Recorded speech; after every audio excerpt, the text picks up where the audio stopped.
It was summertime on the island of Sodor. All the engines were very busy. They liked being busy because it would please Sir Topham Hatt.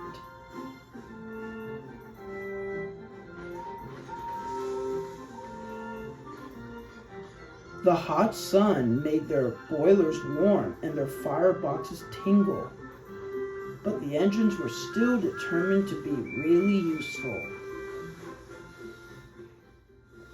This year, there were more passengers.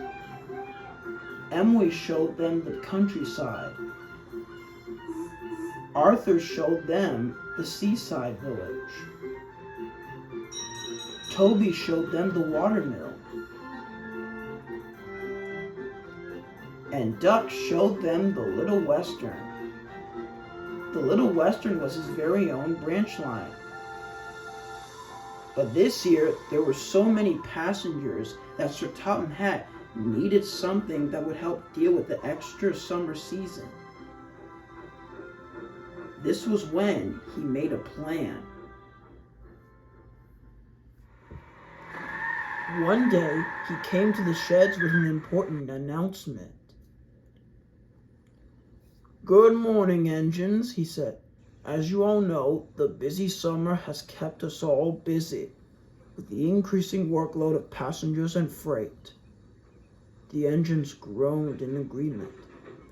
"But I'm sure you'll all be pleased and relieved," continued Sir Topham Hatt, "when you hear that I've made plans to build a new airport located at Kildane for the increasing passenger services on the main line." The engines were excited. They've never had an airport before in Sodor.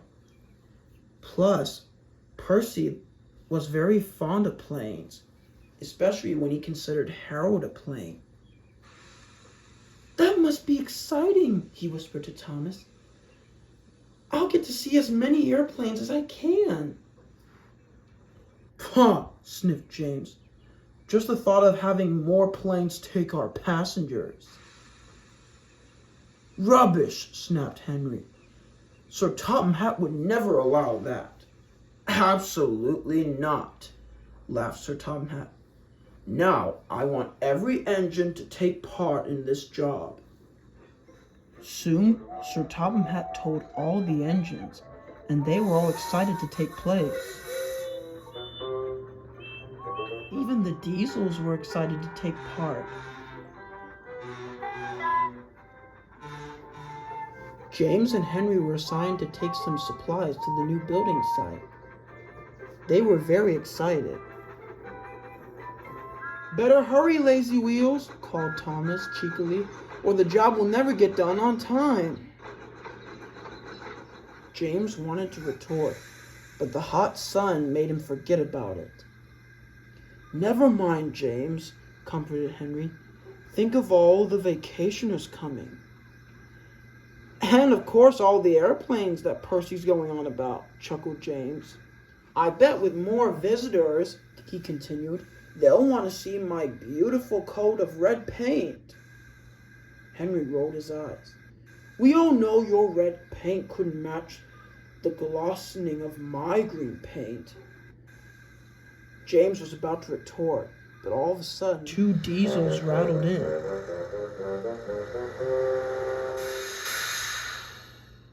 "What on earth?" gasped James. "Who are you?" "Well, I'd be Splatter," said one of the diesels, "and he'd be, my name is Dodge. I can introduce myself, thank you." This made Splatter cross, and they began to argue, but James suddenly snapped. "Why are you here?" "Well, your Fatty Hat, or whatever his name is, he sent us to help with the construction of this new airport," oiled Splatter. "Yeah," agreed Dodge. "We'd love to see one of those flying birds up there arrive with more people to carry around and see for ourselves." "You mean passengers and planes?" snapped Henry. Yeah, whatever you said, Green Apple." "Excuse me?" Yeah, Green Apple. Isn't that what I just said?" Go on, Spire. And the Diesels laughed, but James cut them off sharply. Listen here, you two, he snapped. I will not have you insulting Henry like that. But whoever you two are and what you're doing here, we don't need your help. Is that clear? Splatter and Dodge were taken aback. Oi, sheesh, they grouched. No need to be rude, we're just carrying out orders. And they left in a huff. Henry was impressed. Way to stand up for those Diesels, he congratulated. But we still need their help. Otherwise, who will help with more supplies for the airport? Now, James didn't have the best liking to Diesels, but he couldn't agree more with Henry. I just hope they behave here, he said. Soon work had started, but it was clear Splatter and Dodge were not making things easier. See, the two Diesels were clueless and didn't think at times. They shunted the trains into the wrong siding, biffed and bashed the cars into each other, and blocked several engine lines. The engines and the workmen were very cross. The two Diesels meant well and swore they'd do better. James, on the other hand, thought they were doing it on purpose and decided to play a naughty trick on them. Later, as Splatter and Dodge were resting in the yards, James snuck quietly behind them, and then he gave them a bump. Dodge crashed into Splatter, and both of them crashed into the set of buffers. The two Diesels were covered in gravel. Ha ha ha ha ha, chortled James. That'll teach you for being an annoyance to us. And he puffed away with laughter. Meanwhile, on the main line, Gordon was taking some passengers to start the new road on the airport.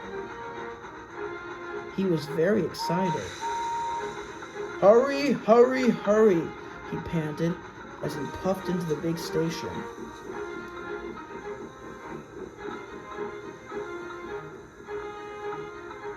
But when he arrived at the big station, he found that Duck and Oliver were talking to a big Diesel at the station. Oh, hello there, he chuffed proudly. And you must be the Diesel that we've seen a long time ago. Am I correct? The Diesel snorted. How can you tell it's not me? Must be the new paint. Anyways, your controller has brought me to help build your new so-called airport so that people can fly on these so-called machines with wings attached to them. The passengers would rather be much comfortable in traveling on a modern Diesel like me. That certainly can't be the case, sniffed Oliver. I'll have you know we steamers are more capable of handling our passengers than you'll ever know. The Diesel sniffed. And I'll have you know that I'm a passenger Diesel myself. I can travel at high speeds and take many passengers to one station at a time. Gordon was indignant.